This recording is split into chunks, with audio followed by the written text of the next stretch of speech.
The FIFE of Bodhidharma by Cordwainer Smith. Originally published in the June 1959 issue of Fantastic magazine, after which it appeared in one more magazine, the March 1966 issue of Great Science Fiction. It appeared in 4 collections of the author's stories: Stardreamer in 1971, The Instrumentality of Mankind in 1979, The Rediscovery of Man, the complete short fiction of Cordwainer Smith in 1993, and When the People Fell in 2007. Read by Darrell T. Smith II for my channel, Quasar Spectra. The FIFE of Bodhidharma. 1. It was perhaps in the second period of the Proto-Indian Harappa culture, perhaps earlier in the very dawn of metal, that a goldsmith accidentally found a formula to make a magical fife. To him, the fife became death or bliss, an avenue to choosable salvations or dooms. Among later men, the fife might be recognized as a chancy pre-discovery of psionic powers with sonic triggering. Whatever it was, it worked. Long before the Buddha, long-haired Dravidian priests learned that it worked. Cast mostly in gold, despite the goldsmith's care with the speculum alloy, the fife emitted shrill whistlings, but it also transmitted supersonic vibrations in a narrow range, narrow and intense enough a range to rearrange synapses in the brain and to modify the basic emotions of the hearer. The goldsmith did not long survive his instrument. They found him dead. The fife became the property of priests. After a short, terrible period of use and abuse, it was buried in the tomb of a great king. 2. Robbers found the fife, tried it, and died. Some died amid bliss, some amid hate, others in a frenzy of fear and delusion. A strong survivor, trembling after the ordeal of inexpressibly awakened sensations and emotions, wrapped the fife in a page of holy writing and presented it to Bodhidharma the Blessed One just before Bodhidharma began his unbelievably arduous voyage from India across the ranges of the spines of the world over to far Cathay. Bodhidharma the Blessed One, the man who had seen Persia, the aged one bringing wisdom, came across the highest of all mountains in the year that the Northern Wei dynasty of China moved their capital out of divine Luoyang. Elsewhere in the world, where men reckoned the years from the birth of their Lord Jesus Christ, the year was counted as Anno Domini 554. But in the highland between India and China, the message of Christianity had not yet arrived, and the word of the Lord Gautama Buddha was still the sweetest gospel to reach the ears of men. Bodhidharma, clad by only a thin robe, climbed across the glaciers. For food he drank the air, spicing it with prayer. Cold winds cut his old skin, his tired bones. For a cloak he drew his sanctity about him and bore within his indomitable heart the knowledge that the pure, unspoiled message of the Lord Gautama Buddha had, by the will of time and chance themselves, to be carried from the Indian world to the Chinese. Once beyond the peaks and passes, he descended into the cold frigidity of high desert. Sand cut his feet, but the skin did not bleed, because he was shod in sacred spells and magical charms. At last animals approached. They came in the ugliness of their sin, ignorance, and shame. Beasts they were, but more than beasts, they were the souls of the wicked condemned to endless rebirth, now incorporated in vile forms because of the wickedness with which they had once rejected the teachings of eternity and the wisdom which lay before them as plainly as the trees or the nighttime heavens. The more vicious the man, the more ugly the beast. This was the rule. Here in the desert the beasts were very ugly. Bodhidharma, the Blessed One, shrank back. He did not desire to use the weapon. "O forever Blessed One, seated in the lotus flower, Buddha, help me!" Within his heart he felt no response.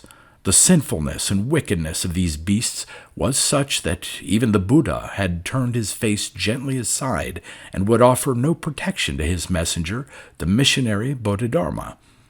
Reluctantly, Bodhidharma took out his fife. The fife was a dainty weapon, twice the length of a man's finger. Golden in strange, almost ugly forms, it hinted at a civilization which no one living in India now remembered. The fife had come out of the early beginnings of mankind, had ridden across a mass of ages, a legion of years, and survived as a testimony to the power of early men. At the end of the fife was a little whistle. 4 touch holes gave the fife pitches and a wide variety of combination of notes. Blown once, the fife called to holiness. This occurred if all stops were closed. Blown twice with all stops opened, the fife carried its own power. This power was strange indeed. It magnified every chance emotion of each living thing within range of its sound. Bodhidharma, the Blessed One, had carried the fife because it comforted him. Closed, its notes reminded him of the sacred message of the 3 treasures of the Buddha which he carried from India to China. Opened, its notes brought bliss to the innocent and their own punishment to the wicked. Innocence and wickedness were not determined by the fife, but by the hearers themselves, whoever they might be. The trees, which heard these notes in their own tree-like way, struck even more mightily into the earth and up to the sky, reaching for nourishment with new but dim and tree-like hope. Tigers became more tigerish, frogs more froggy, men more good or bad, as their characters might dispose them. "Stop!" called Bodhidharma, the Blessed One, to the beasts. Tiger and wolf, fox and jackal, snake and spider, they advanced. "Stop!" he called again. Hoof and claw, sting and tooth, eyes alive, they advanced. "Stop!" he called for the 3rd time. Still they advanced. He blew the fife wide open, twice, clear and loud. Twice, clear and loud. The animals stopped. At the 2nd note they began to thresh about, imprisoned even more deeply by the bestiality of their own natures. The tiger snarled at his own front paws. The wolf snapped at his own tail. The jackal ran fearfully from his own shadow. The spider hid beneath the darkness of rocks, and the other vile beasts who had threatened the Blessed One let him pass. Bodhidharma, the Blessed One, went on. In the streets of the new capital at Anyang, the gentle gospel of Buddhism was received with curiosity, with calm, and with delight. Those voluptuous barbarians, the Toba Tartars, who had made themselves masters of North China, now filled their hearts and souls with the hope of death instead of the fear of destruction. Mothers wept with pleasure to know that their children, dying, had been received into blessedness. The emperor himself laid aside his sword in order to listen to the gentle message that had come so bravely over illimitable mountains. When Bodhidharma, the Blessed One, died, he was buried in the outskirts of Anyang, his fife in a sacred onyx case beside his right hand. There he and it both slept for 1,340 years. 3. In the year 1894, a German explorer, so he fancied himself to be, looted the tomb of the Blessed One in the name of science. Villagers caught him in the act and drove him from the hillside. He escaped with only one piece of loot, an onyx case with a strange copper-like fife. Copper it seemed to be, although the metal was not as corroded as actual copper should have been after so long a burial in intermittently moist country. The fife was filthy. He cleaned it enough to see that it was fragile and to reveal the un-Chinese character of the declarations along its side. He did not clean it enough to try blowing it. He lived because of that. The fife was presented to a small municipal museum named in honor of a German Grand Duchess. It occupied case number 34 of the Dorotheum and lay there for another 51 years. 4. The B-29s had gone. They had roared off in the direction of Rastatt. Wolfgang Hühne climbed out of the ditch. He hated himself, he hated the Allies, and he almost hated Hitler. A Hitler youth, he was handsome, blond, tall, craggy. He was also brave, sharp, cruel, and clever. He was a Nazi. Only in a Nazi world could he hope to exist. His parents, he knew, were soft rubbish. When his father had been killed in a bombing, Wolfgang did not mind. When his mother, half-starved, died of influenza, he did not worry about her. She was old and did not matter. Germany mattered. Now, the Germany which mattered to him was coming apart, ripped by explosions, punctured by shock waves, and fractured by the endless assault of Allied air power. Wolfgang, as a young Nazi, did not know fear, but he did know bewilderment. In an animal, instinctive way, he knew, without thinking about it, that if Hitlerism did not survive, he himself would not survive either. He even knew that he was doing his best, what little best there was still left to do. He was looking for spies while reporting the weak-hearted ones who complained against the Führer or the war. He was helping to organize the Volkssturm, and he had hopes of becoming a Nazi guerrilla, even if the Allies did cross the Rhine. Like an animal, but like a very intelligent animal, he knew he had to fight, while at the same time he realized that the fight might go against him. He stood in the street watching the dust settle after the bombing.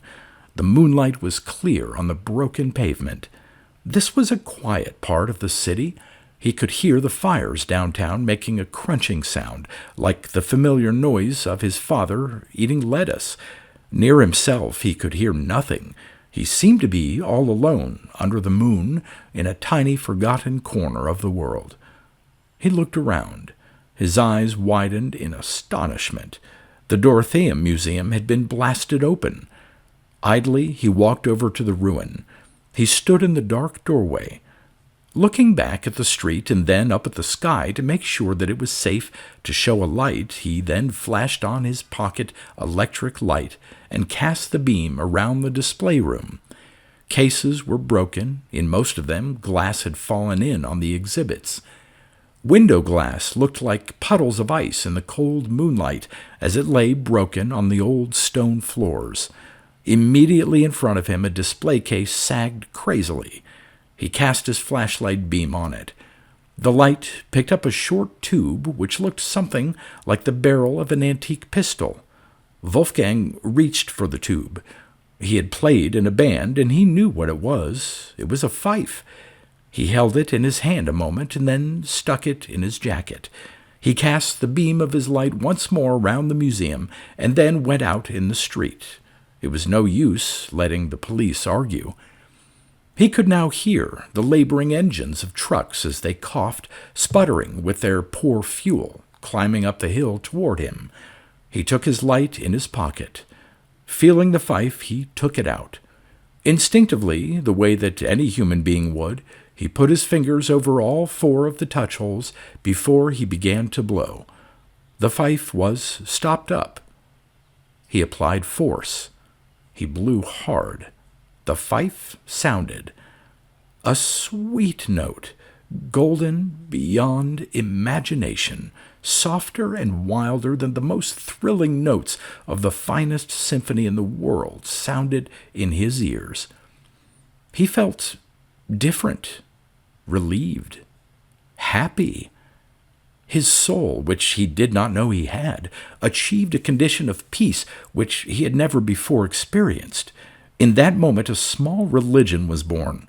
It was a small religion because it was confirmed to the mind of a single brutal adolescent, but it was a true religion, nevertheless, because it had the complete message of hope, comfort, and fulfillment of an order beyond the limits of this life.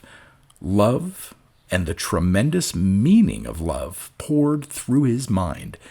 Love relaxed the muscles of his back and even let his aching eyelids drop over his eyes in the first honest fatigue he had admitted for many weeks. The Nazi in him had been drained off. The call to holiness, trapped in the forgotten magic of Bodhidharma's fife, had sounded even to him. Then he made his mistake, a mortal one. The fife had no more malice than a gun before it is fired, no more hate than a river before it swallows a human body, no more anger than a height from which a man may slip.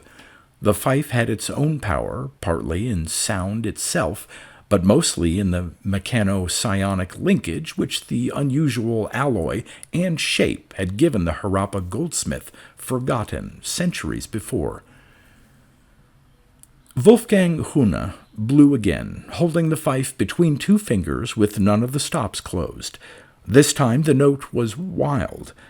In a terrible and wholly convincing moment of vision, he reincarnated in himself all the false resolutions, the venomous patriotism, the poisonous bravery of Hitler's Reich.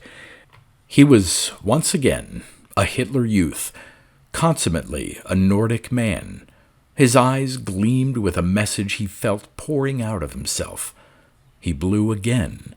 This second note was the perfecting note, the note which had protected Bodhidharma, the Blessed One, 1,550 years before in the frozen desert north of Tibet. Hune became even more Nazi. No longer the boy, no longer the human being. He was the magnification of himself. He became all fighter, but he had forgotten who he was or what it was that he was fighting for. The blacked-out trucks came up the hill. His blind eyes looked at them. Fife in hand, he snarled at them. A crazy thought went through his mind. Allied tanks. He ran wildly toward the leading truck. The driver did not see more than a shadow and jammed on the brakes too late. The front bumper burst a soft obstruction. The front wheel covered the body of the boy. When the truck stopped, the boy was dead, and the fife, half crushed, was pressed against the rock of a German road. 5. Hagen von Grun was one of the German rocket scientists who worked at Huntsville, Alabama. He had gone on down to Cape Canaveral to take part in the 5th series of American launchings. This included, in the 3rd shot of the series, a radio transmitter designed to hit standard wave radio immediately beneath the satellite. The purpose was to allow ordinary listeners throughout the world to take part in the tracking of the satellite. This particular satellite was designed to have a relatively short life. With good luck, it would last as long as 5 weeks, not longer.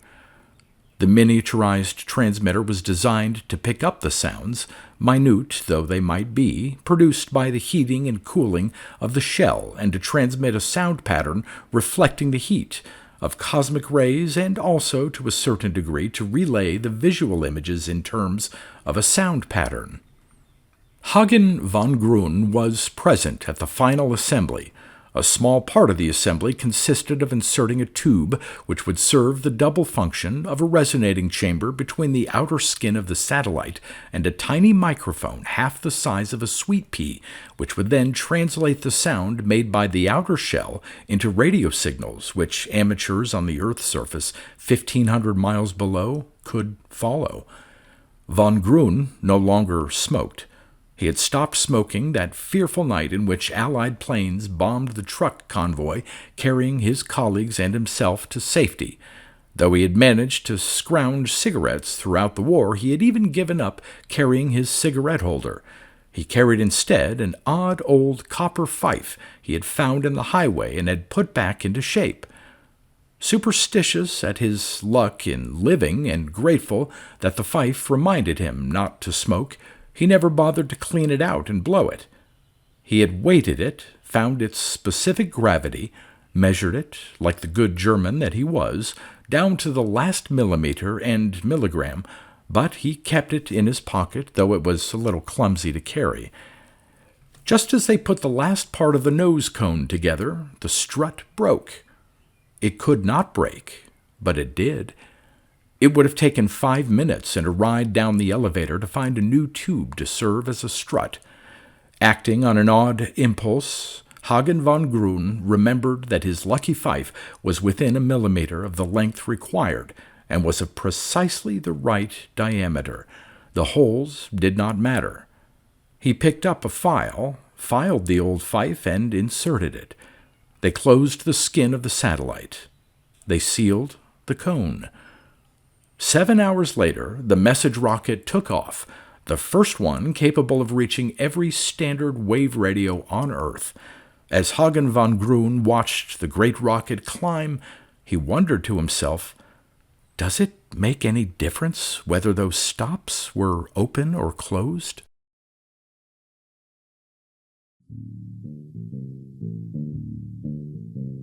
You've been listening to pre-1990s speculative fiction readings with a highlight on science fiction by Darrell T. Smith II. Please consider clicking the donation link in the description box. Thank you so much for your time and your imagination.